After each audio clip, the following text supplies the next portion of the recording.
حسینیہ۔ فاتحہ۔ بسم اللہ الرحمن الرحیم۔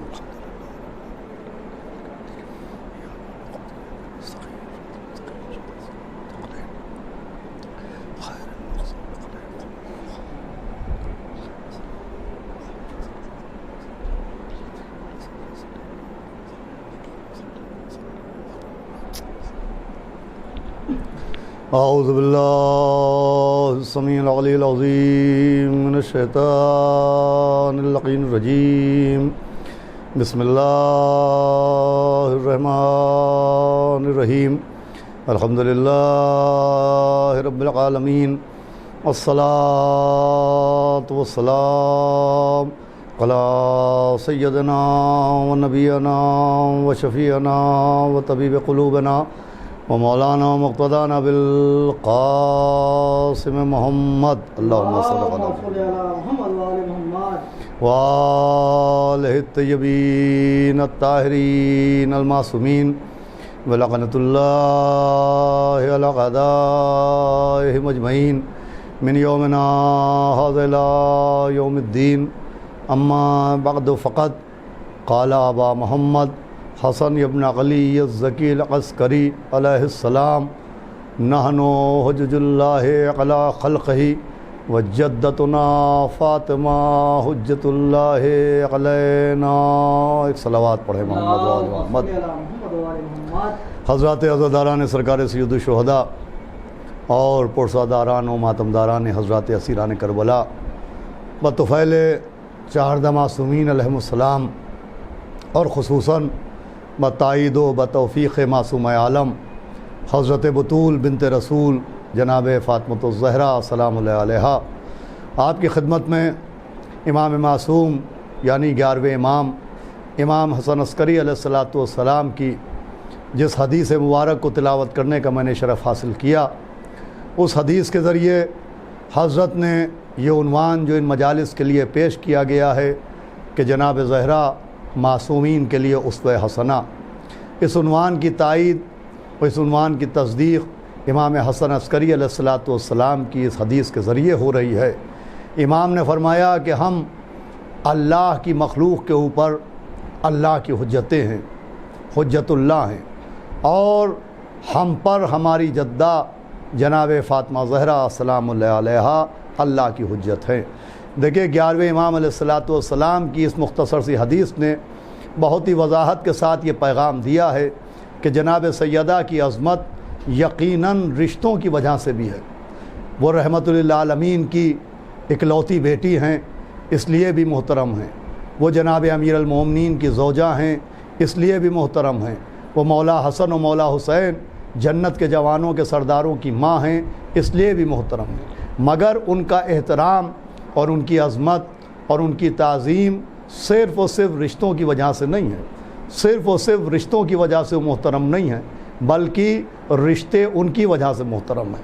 ان کی عظمت کا تقاضا یہ ہے، ان کی بلندی اور ان کے مرتبے کا تقاضا یہ ہے کہ ان کے وہ رشتے جن رشتوں کے حوالے سے دنیا ان کو جانتی ہے، ان کو بیان کرنے کے ساتھ ساتھ ان کا عرفان حاصل کیا جائے، ان کی معرفت حاصل کی جائے، اور جناب سیدہ کی عظمت کو سمجھنے کی کوشش کی جائے کہ رشتے جناب سیدہ کی ذات سے محترم ہیں، صرف و صرف جناب سیدہ اور رشتوں کی وجہ سے محترم نہیں ہیں۔ اب اس کی دلیلوں کے لیے حدیث قصہ بھی دلیل ہے، اور حدیث قصہ کے ساتھ ساتھ وہ زیارات جو ہم آپ ائمہ معصومین کی خدمت میں تحفہ سلام پیش کرنے کے لیے پڑھتے ہیں، وہ زیارتیں بھی دلیل ہیں کہ اہل بیت اطہار صرف جناب سیدہ ہی نہیں بلکہ جتنے بھی اہل بیت اطہار ہیں وہ صرف رشتوں کی وجہ سے محترم نہیں ہیں، اور صرف رشتوں کی وجہ سے ان کو ماننا ذریعہ نجات نہیں بنے گا۔ دیکھیے یہ بات سمجھنے کی ہے، اس بات کو سارے مسلمانوں کو بھی سمجھنا چاہیے، ہر اس شخص کو جو اللہ کو ایک سمجھتا ہے، جو نبی کو نبی برحق مانتا ہے، جو قرآن کو اللہ کی کتاب مانتا ہے، جو قیامت کے آنے پر یقین رکھتا ہے، جو قبر کے سوال و جواب پر بھروسہ کرتا ہے، جو گناہ و ثواب کے تصور کے اوپر ایمان رکھتا ہے، اس کو بھی یہ سمجھنا چاہیے کہ اہل بیت اطہار اور جناب سیدہ، میں نے عرض کیا کہ رشتے بھی ان کے محترم ہیں، مگر صرف ان کے رشتوں کا اقرار کر لینا، صرف جناب سیدہ کو نبی کی بیٹی مان لینا، یا مولا علی کو صرف نبی کا داماد مان لینا، امام حسن امام حسین کو صرف نبی کا نواسہ مان لینا، یہ نجات کے لیے کافی نہیں ہے، بلکہ نجات کے لیے رشتوں کے ساتھ ساتھ ان کی معرفت بھی ضروری ہے، ان کے عہدوں کو سمجھنا بھی ضروری ہے۔ اور میں نے ابھی عرض کیا کہ زیارت بھی ایک ذریعہ ہے انہی باتوں کو سمجھانے کا، جیسے حدیث قصہ کے ذریعے یہ پیغام دیا گیا کہ جناب سیدہ رشتوں کی وجہ سے محترم نہیں ہے، رشتے جناب سیدہ کی وجہ سے محترم ہے۔ آج میں عرض کروں کہ جو زیارتیں پڑھی جاتی ہیں ان زیارتوں میں بھی ایک پیغام مخفی ہے کہ رشتوں کا اقرار بھی کرنا چاہیے، مگر رشتوں کا اقرار ہی نہیں کرنا چاہیے۔ اہل بیت کو اور خصوصاً جناب سیدہ کو رشتوں کی وجہ سے بھی ماننا چاہیے، مگر صرف رشتوں کی وجہ سے نہیں ماننا چاہیے۔ اس کی سب سے بیان دلیل زیارتیں ہیں، اور زیارتوں میں بھی زیارت وارثہ جو مسلسل ہم آپ مولا حسین علیہ السلام کی خدمت میں تحفہ سلام پیش کرنے کے لیے پڑھتے رہتے ہیں، جسے زیارت وارثہ کہا جاتا ہے۔ بھائی زیارت وارثہ کے فقر و بغور کرنا چاہیے۔ زیارت وارثہ مولا حسین کی زیارت ہے، اور مولا حسین نبی کے نواسے بھی ہیں، مولا حسین مولا علی کے لخت جگر بھی ہیں، مولا حسین جناب سیدہ کے نور نظر بھی ہیں، مولا حسین امام حسن کے بھائی بھی ہیں۔ لیکن جب زیارت وارثہ شروع ہوتی ہے تو السلام علیکہ یبنا رسول اللہ سے شروع نہیں ہوتی ہے۔ میں زیارت وارثہ کی بات کر رہا ہوں، بہت غور سے سنیے گا۔ زیارت وارثہ شروع ہوتی ہے السلام علیکہ یا وارثہ آدمہ صفت اللہ، السلام علیکہ یا وارثہ نوح نبی اللہ، السلام علیکہ یا وارثہ ابراہیم خلیل اللہ، السلام علیکہ یا وارثہ موسیٰ کلیم اللہ، السلام علیکہ یا وارثہ عیسیٰ روح اللہ، السلام علیکہ یا وارثہ محمدن حبیب اللہ۔ بھئی آپ غور کیجئے گا زیارت وارثہ کہاں سے شروع ہوئی؟ زیارت وارثہ کا آغاز یہاں سے شروع ہوا کہ سلام ہو آپ پر کہ آپ جناب آدم کے وارث ہیں، آپ جناب نوح کے وارث ہیں، آپ جناب ابراہیم کے وارث ہیں، آپ جناب موسیٰ کے وارث ہیں، آپ جناب عیسیٰ کے وارث ہیں، آپ پیغمبر اسلام کے وارث ہیں، آپ مولا علی کے وارث ہیں۔ دیکھیں زیارت وارثہ ہر شخص کے ذہن میں محفوظ ہوگی، کم سے کم ہر شب جمعہ سب زیارت وارثہ پڑھتے ہیں۔ تو زیارت وارثہ کا آغاز کیا ہوا؟ مولا حسین کو ہم نے پہلے جناب آدم کا وارث کہا، جناب نوح کا وارث کہا، جناب ابراہیم کا وارث کہا، جناب موسیٰ کا وارث کہا، جناب عیسیٰ کا وارث کہا، حد یہ ہے کہ خود پیغمبر اسلام کا وارث کہا، مولا علی کا وارث کہا۔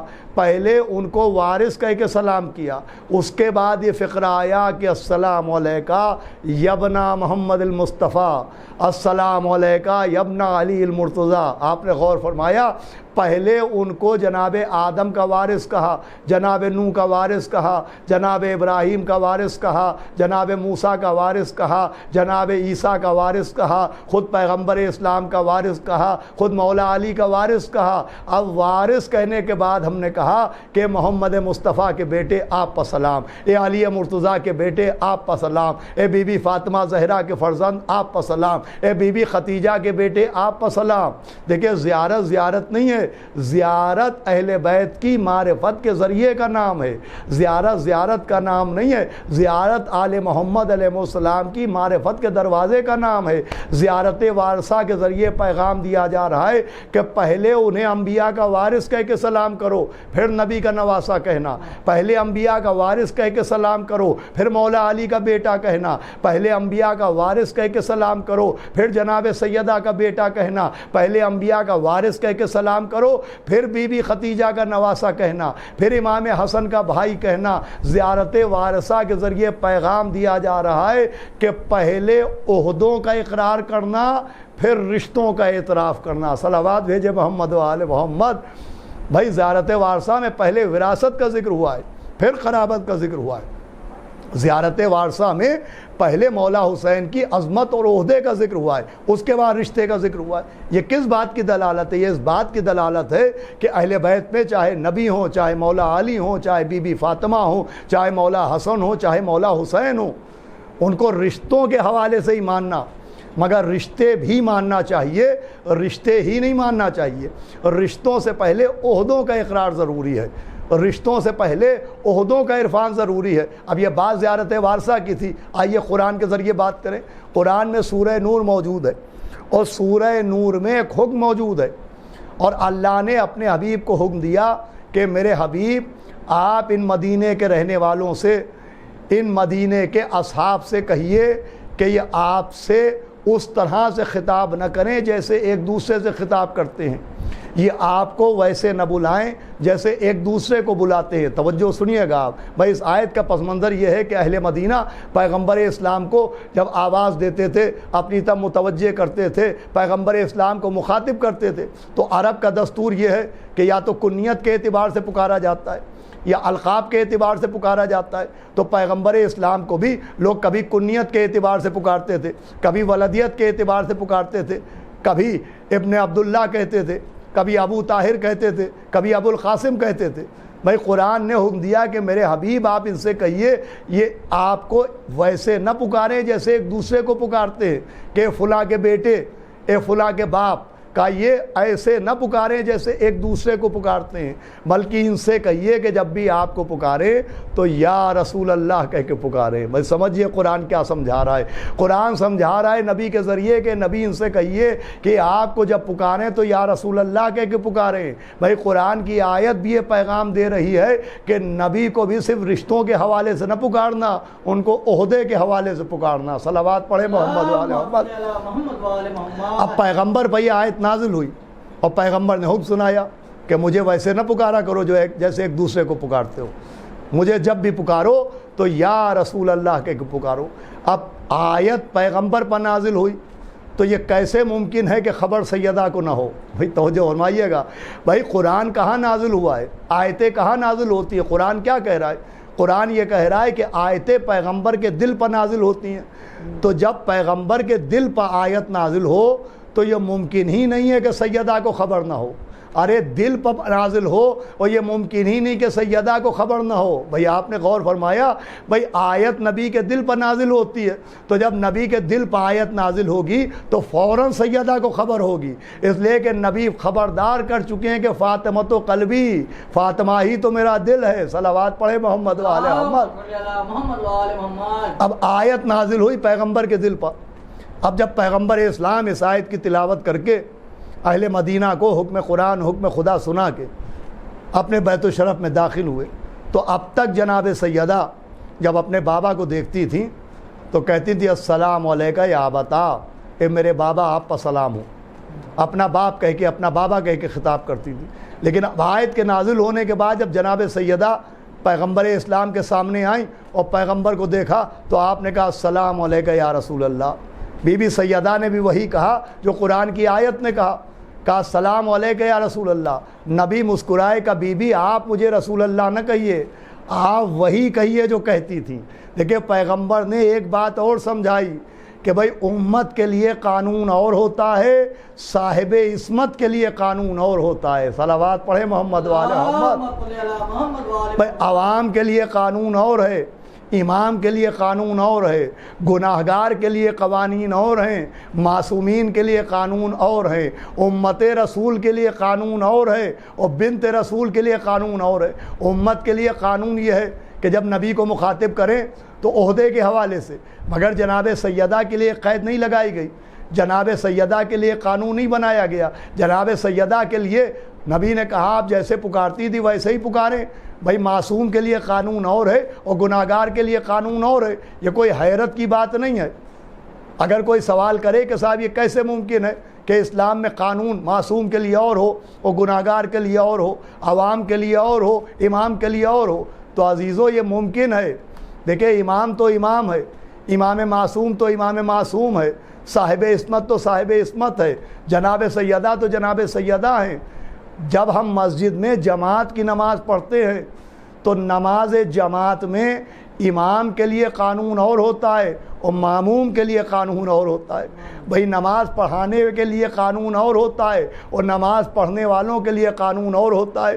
بھئی نماز پڑھانے والے کے لیے قانون ہے کہ وہ سوروں کی قرأت کریں گے، اور پڑھنے والوں کے لیے قانون ہے کہ وہ اقتدا کریں گے۔ توجہ فرما رہے ہیں آپ؟ پڑھانے والے کے لیے قانون ہے کہ وہ پہلے رکوع میں جائیں گے، پڑھنے والوں کے لیے قانون ہے کہ وہ اس کے رکوع کے بعد رکوع میں جائیں گے، پڑھانے والے کے لیے قانون ہے کہ وہ سجدے سے پہلے سر اٹھائیں گے، پڑھنے والوں کے لیے قانون ہے کہ وہ سجدے میں بعد میں سر جھکائیں گے۔ تو بھائی نماز کے لیے پڑھنے والوں کے لیے قانون اور ہے، اور نماز پڑھانے والے کے لیے قانون اور ہے، امام کے لیے قانون اور ہے، عوام کے لیے قانون اور ہے۔ تو جب مسجد کے امام کے لیے قانون اور ہو سکتا ہے تو پھر کائنات کے اماموں کا کیا ذکر کیا جائے؟ صلوات بھیجے محمد و آل محمد۔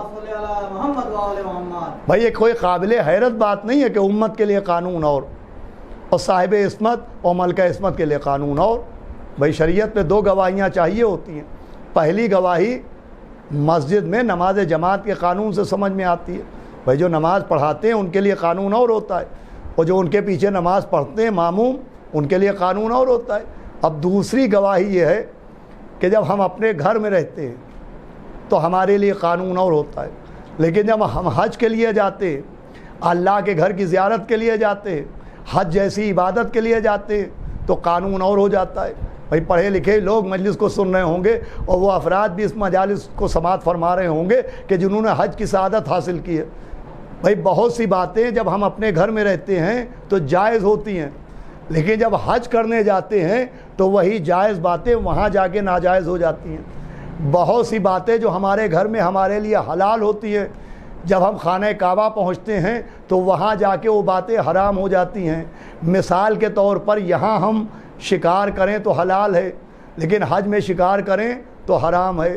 یہاں خوشبو لگانا جائز ہے، وہاں خوشبو لگانا ناجائز ہے۔ یہاں نکاح کرنا جائز ہے، وہاں نکاح کرنا ناجائز ہے۔ بھائی حج کرنے والے گواہی دیں گے، بھائی بہت سی باتیں جو یہاں جائز ہیں وہ وہاں ناجائز ہو جاتی ہیں، جو ہمارے گھر میں حلال ہیں جب ہم اللہ کے گھر میں پہنچتے ہیں تو وہ حرام ہو جاتی ہیں۔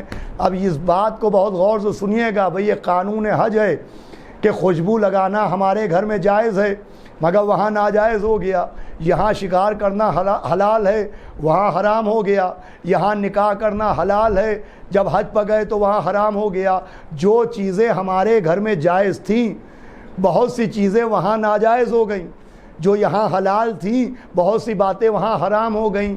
اب اس بات سے ہمیں ایک بات اور سمجھ میں آتی ہے، اور تب سمجھ میں آتی ہے جب ماہ اذا کا آغاز ہوتا ہے، جب محرم کی ابتدا ہوتی ہے، جب ایام اذا شروع ہوتے ہیں تو بہت سے لوگ ہم سے سوال کرتے ہیں کہ صاحب جو باتیں اللہ نے جائز قرار دی ہیں آپ ایام اذا میں اپنے لیے انہیں ناجائز کیوں کر لیتے ہیں؟ جو باتیں اللہ نے حلال قرار دی ہیں وہ محرم میں آپ اپنے لیے حرام کیوں قرار دیتے ہیں؟ بھائی ایام اذا میں آپ شادیوں میں کیوں نہیں جاتے؟ محرم میں آپ رنگین کپڑے کیوں نہیں پہنتے؟ ماں بہنیں ہاتھوں میں چوڑیاں کیوں نہیں پہنتی؟ ایام اذا میں آپ خوشبو کیوں نہیں لگاتے؟ ماہ محرم میں آپ اچھے کھانے کیوں نہیں کھاتے؟ توجہ فرما رہے ہیں آپ؟ بھائی سوال کیا جاتا ہے نا کہ صاحب ایام اذا میں آپ شادیوں میں کیوں نہیں جاتے؟ ایام اذا میں آپ سرخ رنگ کے کپڑے کیوں نہیں پہنتے؟ ایام اذا میں آپ خوشی کیوں نہیں مناتے؟ ایام اذا میں آپ کے گھر کی عورتیں چوڑیاں کیوں نہیں پہنتی؟ تو حاجیوں سے پوچھئے کہ جب حج کرنے جاتے ہیں تو وہاں خوشبو کیوں نہیں لگاتے؟ وہاں شکار کرنے کیوں نہیں جاتے؟ کیا جواب ہے؟ تو ایک ہی جواب ہے کہ وہ اللہ کے بیت کا احترام ہے۔ تو وہ اللہ کے بیت کا احترام ہے، یہ غم اہل بیت کا احترام ہے۔ صلوات بھیجے محمد و آل محمد۔ بھئی یہ غم اہل بیت کا احترام ہے۔ تو میں کیا عرض کر رہا تھا آپ کی خدمت پہ کہ قانون عصمت کے لیے اور ہے اور امت کے لیے اور ہے، ہمارے لیے قانون اور ہے۔ ہمارے لیے قانون کیا ہے؟ معصوموں کے ماننے کا قانون یہ ہے کہ معصوم کو مانو تو رشتوں کا بھی اقرار کرنا، مگر صرف رشتوں کو نہ ماننا۔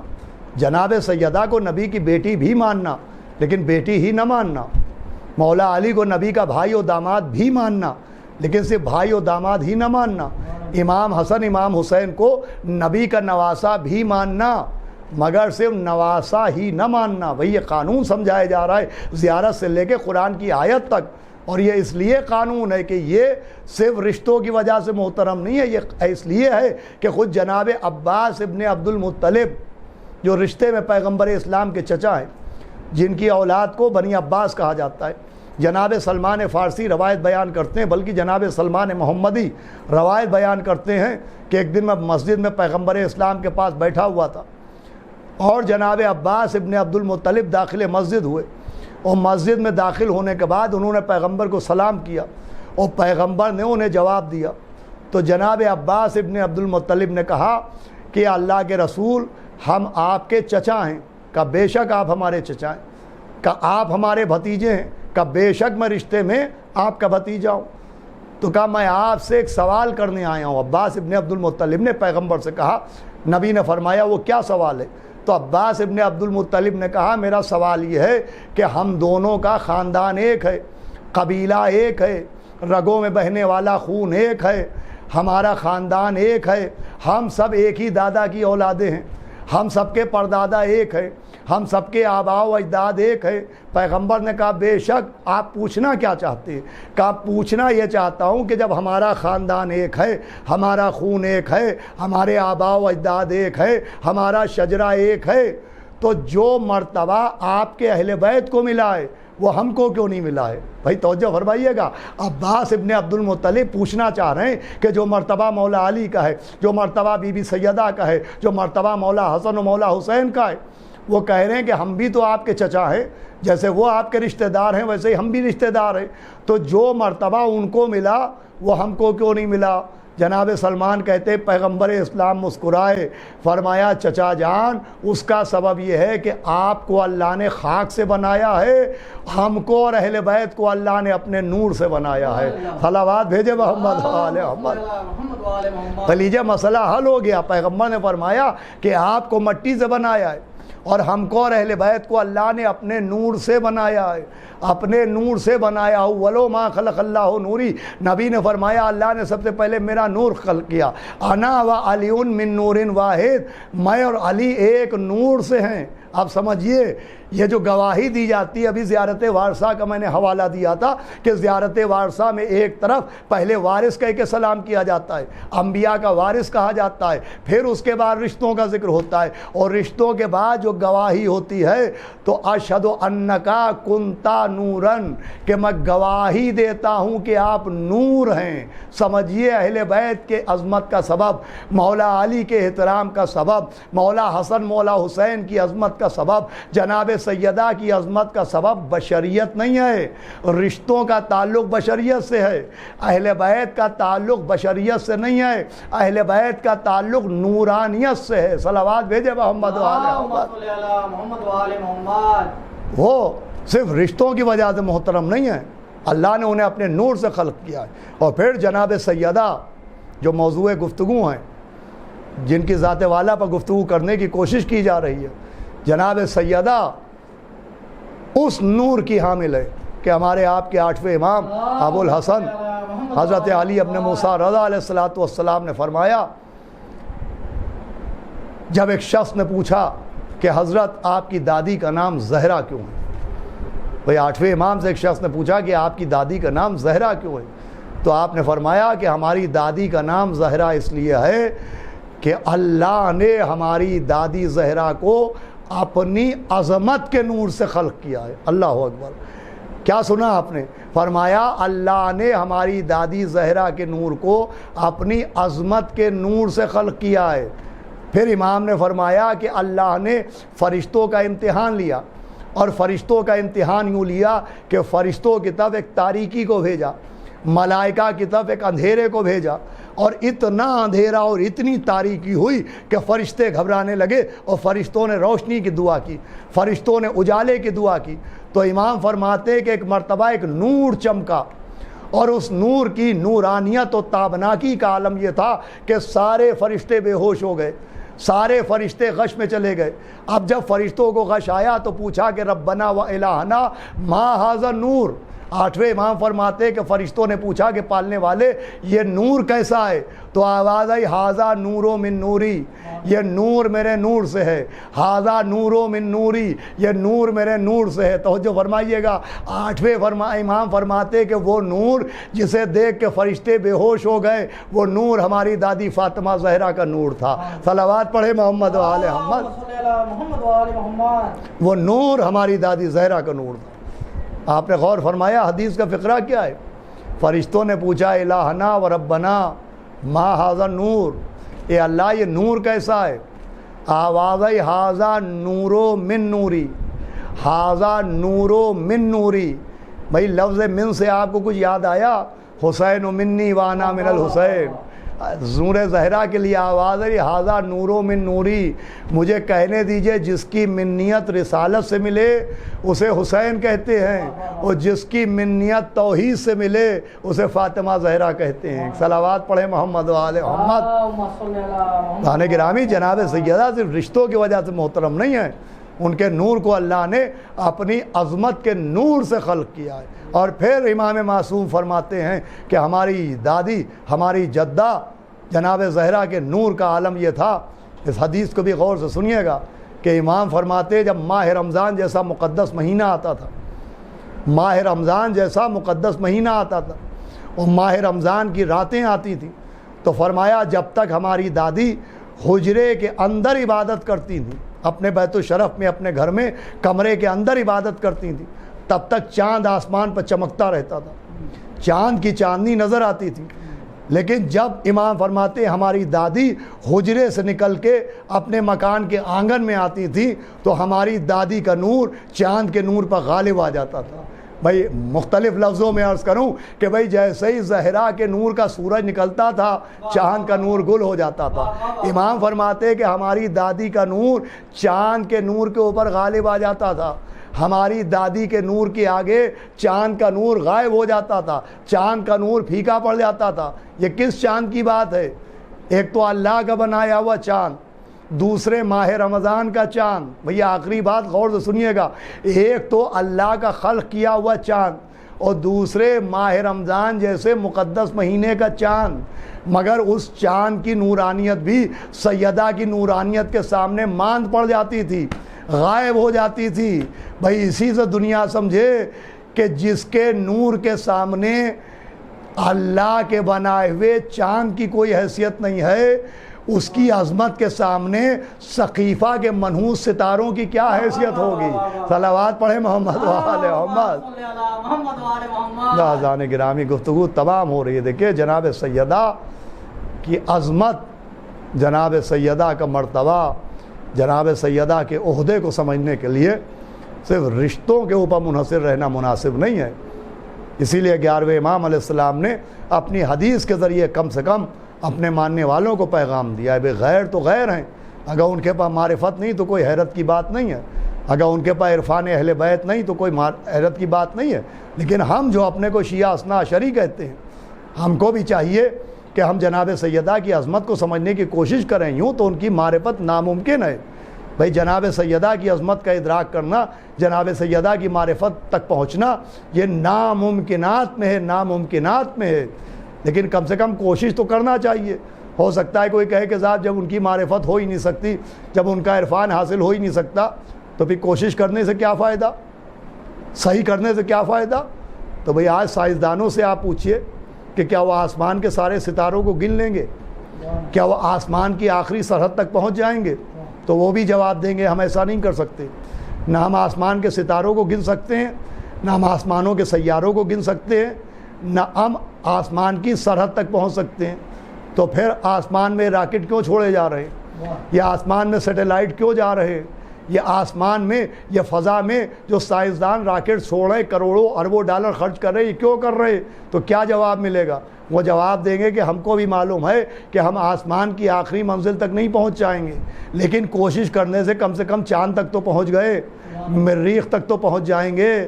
تو ہمیں بھی معلوم ہے کہ ہم عرفان سیدہ نہیں حاصل کر پائیں گے، لیکن کوشش کرنے میں کم سے کم جناب سیدہ کے فضا کے، جناب سیدہ کی کنیز فضا کے قدموں کی غبار تک تو پہنچ جائیں گے، کنیزان سیدہ کی عظمت کو تو سمجھ جائیں گے۔ صلوات بھیجے محمد و آل محمد۔ معززان گرامی، سیدہ اس ذات کا نام ہے جس کے لیے 11ویں امام نے فرمایا کہ ہم کو اللہ نے تمام مخلوق کے اوپر، اپنی تمام مخلوق میں صرف انسان نہیں ہے، مخلوق میں صرف جنات نہیں ہے، جتنی بھی مخلوق ہے، جو اللہ نے خلق کیا، ہوا بھی مخلوق ہے، فضا بھی مخلوق ہے، سورج بھی مخلوق ہے، چاند بھی مخلوق ہے، زندگی بھی اللہ کی مخلوق ہے، اور موت بھی اللہ کی مخلوق ہے، جسم بھی اللہ کی مخلوق ہے، اور جسم میں جو روح ہے وہ بھی اللہ کی مخلوق ہے۔ امام نے فرمایا کہ ہم اللہ کی ہر مخلوق پر حجت ہیں، اور ہماری دادی سیدہ ہمارے لیے حجت ہے۔ عزیزان گرامی، یہی وجہ ہے کہ ہر معصوم نے جناب سیدہ سلام اللہ علیہا کی عظمت کے لیے اور ان کی معرفت کے لیے حدیثیں ہی بیان کی۔ اور پھر اگر ہم اپنے علماء اور اپنے مصنفین و اپنے مؤلفین کی کتابوں پر نظر ڈالیں تو 2 معصوم ایسے نظر آئیں گے کہ ان 2 معصوموں پر ہر معصوم گریا کرتا نظر آتا ہے، جس میں ایک مولا حسین مظلوم ہے، وہ غریب الوطن، وہ 3 دن کا بھوکا پیاسا مظلوم، کہ جس معصوم کے سامنے، جس امام کے سامنے بھی مولا حسین کا نام نامی آ جاتا تھا، اس کی آنکھوں سے آنسو نکلنے لگتے تھے۔ روایتیں ہر امام کے لیے، چوتھے امام تو پانی دیکھتے تھے، اپنے بابا کے گلے پر چلتا ہوا خنجر یاد آ جاتا تھا، آپ پانی کو دیکھ کے فرماتے تھے واللہ قتل ابی عطشان، خدا کی قسم میرا بابا پیاسا مارا گیا۔ 7ویں امام کے لیے حدیث موجود ہے کہ جب 7ویں امام کے سامنے کوئی کسی دن بھی، یہ محرم کی بات نہیں ہے کہ ماہ اعضاء میں کوئی نام لیتا تھا، روایت میں ہے کہ جس دن بھی وہ خوشی کا دن ہو یا غم کا دن ہو، سال کا کوئی بھی دن ہو، 7ویں امام کے سامنے اگر کوئی یا حسین کہہ دیتا تھا، مولا حسین کا نام لے لیتا تھا، تو اگر صبح نام لیتا تھا تو دن بھر 7ویں امام کو کوئی مسکراتے ہوئے نہیں دیکھتا تھا، کوئی 7ویں امام کے لبوں کے اوپر تبسم نہیں دیکھتا تھا۔ تو ایک تو مولا حسین اس مظلوم کا نام ہے کہ ہر امام نے مولا حسین پہ آنسو بہائے، اور دوسرا نام شہزادی جناب سیدہ کا نام ہے کہ کوئی امام معصوم ایسا نہیں گزرا جس نے مولا حسین کی مظلومی کے ساتھ ساتھ جناب سیدہ کی مظلومی پہ آنسو نہ بہائے۔ 6ٹھے امام کے پاس ایک شخص آیا اور آنے کے بعد اس نے کہا کہ حضرت میرے گھر میں بیٹی کی ولادت ہوئی ہے۔ امام نے اسے مبارکباد دی اور کہا اللہ تجھے بیٹی مبارک کرے۔ اس کے بعد امام نے کہا یہ بتا تو نے اپنی بیٹی کا نام کیا رکھا ہے؟ اس نے کہا میں نے اپنی بیٹی کا نام آپ کی دادی کے نام پہ فاطمہ رکھا ہے۔ سنیے گا غور سے، انشاءاللہ آنکھیں نم ہو جائیں گی، آنکھوں سے آنسو نہ رکیں گے۔ اس نے کہا میں نے اپنی بیٹی کا نام آپ کی دادی کے نام پر فاطمہ رکھا ہے۔ جیسے ہی اس نے یہ کہا تو امام کی آنکھوں سے آنسو بہنے لگے۔ چاہنے والا گھبرا گیا، کہا آقا آپ رو کیوں رہے ہیں؟ کیا میں نے مناسب عمل نہ کیا جو اپنی بیٹی کا نام آپ کی دادی کے نام پر رکھا؟ فرمایا نہیں، اس سے بہتر نام تیری بیٹی کے لیے کیا ہوگا؟ کہ پھر آپ کے رونے کا سبب کہ مجھے اپنی دادی کی مصیبتیں یاد آ رہی ہیں، مجھے مرثیہ یاد آ رہا ہے کہ صبت علیہ مصائب اللہ عنہا، صبت علیہ میں سرنا علیہ، وہ مصیبتیں پڑی کہ اگر دنوں میں پڑتی تو مثل شب تاریک ہو جاتے۔ عزیزو یہ صرف کسی ایک امام کی بات نہیں ہے، 9 امام، امام تقی جواد بھائی عنوان ہے جناب زہرا معصومین کے لیے اسوہ حسنہ۔ بھائی جناب سیدہ سے معصومین کے لیے اسوہ حسنہ نہیں ہے، جناب سیدہ معصومین کے لیے سبب گریہ ہے۔ کوئی معصوم ایسا نہیں ہے جس نے جناب سیدہ کا نام سنا ہو یا جناب سیدہ کا ذکر آیا ہو وہ آنکھوں سے آنسو نہ بہائیں۔ چنانچہ 9 امام، امام تقی جواد کے لیے روایت موجود ہے کہ 8ویں امام تشریف فرما تھے اور 9 امام کا سن صرف 4 یا 5 برس کا تھا۔ آپ بیت الشرف سے نکلے، وہ چلتے چلتے اپنے بابا کے پاس آئے، اپنے باپ کو سلام کیا، باپ نے جواب سلام دیا۔ پھر 9 امام نے اپنا ہاتھ زمین کے اوپر مارا اور زمین پر اپنا ہاتھ رکھ کے ایک مرتبہ آسمان کی طرف آپ نے غور سے دیکھنا شروع کیا۔ 8ویں امام نے امام تقی جواد علیہ السلام کے چہرے کو دیکھا اور فرمایا کہ بیٹا آپ اس طریقے سے جو آسمان کو دیکھ رہے ہیں اور آپ کے چہرے پر جو تاثر غم ہے اس کا کیا سبب ہے؟ دیکھیں امام کو معلوم ہے امام معصوم ہے، مگر امام سوال کر کے ہم تک پیغام پہنچانا چاہتے۔ 8ویں امام نے کہا میرے لال آپ کے چہرے پہ یہ تاثر غم کیوں ہے؟ تو 9 امام نے کہا بابا آج مجھے اپنی دادی کی مصیبتیں یاد آ رہی ہیں، آج مجھے اپنی دادی جناب زہرا کا ٹوٹا ہوا پہلو یاد آ رہا ہے، جلتا ہوا دروازہ یاد آ رہا ہے، ان کے گھر سے رونے کی صدائیں سنائی دے رہی ہیں۔ اے بابا میرا دل چاہ رہا ہے کہ میں اپنی دادی کے قاتلوں کو ان کی قبروں سے نکالوں اور ان کی لاشوں میں آگ لگاؤں اور ان کی آگ کی راکھ کو، ان کی لاش کی راکھ کو دریا میں بہا دوں۔ اللہ اکبر! آپ اندازہ لگائے ایک ایک امام معصوم کس طریقے کی گفتگو کر رہے ہیں۔ بھائی امام کا اس طرح سے گفتگو کرنا بتا رہا ہے کہ ان کی دادی کے اوپر کیسی مصیبتیں آئیں، ان کی دادی کے اوپر کتنے مظالم کیے گئے، اور خود جناب سیدہ نے مرثیہ پڑھ پڑھ کے اپنی مصیبتیں بیان کی۔ بیت الحزن میں جاتی تھیں، وہ جانے کے بعد بیت الحزن میں اپنے بابا کو روتی تھیں، بیت الحزن میں رونے کے بعد اپنے گھر چلی آتی تھیں، اور روزانہ بی بی کا وتیرہ یہی تھا کہ بیت الحزن میں جا کے اپنی بیٹیوں کے سامنے، اپنے بیٹوں کے سامنے اپنے بابا کے مصائب بیان کرتی تھیں، اپنی مصیبتیں بیان کرتی تھیں۔ اس کے بعد 3 جمادی الثانی کو جناب سیدہ دنیا سے چلی گئیں۔ عزیزوں، اب اس کے بعد کتابوں میں نہیں ملتا کہ اس بیت الحزن میں کون ماتم کرتا تھا، اس بیت الحزن میں کون گریا کرتا تھا، اس بیت الحزن سے کس کے رونے کی آوازیں آتی تھی۔ تاریخ خاموش ہے، لیکن تاریخ میں ایک روایت موجود ہے کہ جناب سیدہ کے دنیا سے جانے کے بعد پھر ایک مرتبہ بیت الحزن سے رونے کی آوازیں آئی، اور تب آئی جب کربلا میں سیدہ کا گھر اجڑ گیا۔ لیکن اب جو آواز آئی تو یہ نبی کی بیٹی کی آواز نہیں آ رہی تھی، یہ عباس کی ماں کی آواز آ رہی تھی۔ اب واہ محمدہ کی آواز نہیں آ رہی تھی، اب واہ حسینہ کی آواز آ رہی تھی۔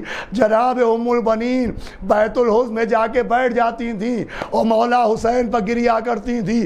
روایت یہیں پر ختم نہیں ہے، روایت کا فقرہ ہے کہ جناب ام البنین مولا عباس کی ماں بیت الحزن کی زمین پر بیٹھ جاتی تھیں، وہ اپنی انگلیوں سے اپنے 4 بیٹوں کی قبروں کے نشان بناتی تھیں، وہ بیٹوں کا نام لے لے کے پوچھتی تھی عباس کیا میں تمہارا ماتم کروں، عباس کیا میں تم پر آنسو بہاؤں، پھر اپنے بیٹوں کی قبروں کے نشان مٹا دیتی تھیں، وہ ایک بڑی سی قبر کا نشان بناتی تھیں اور آواز دیتی تھی میرے بچوں میں تمہارا ماتم نہیں کروں گی اس لیے کہ تمہیں رونے کے لیے تمہاری ماں موجود ہے، ارے میں پہلے اس حسین بے کس کا ماتم کروں گی جسے رونے والی اس کی ماں فاطمہ موجود نہیں ہے۔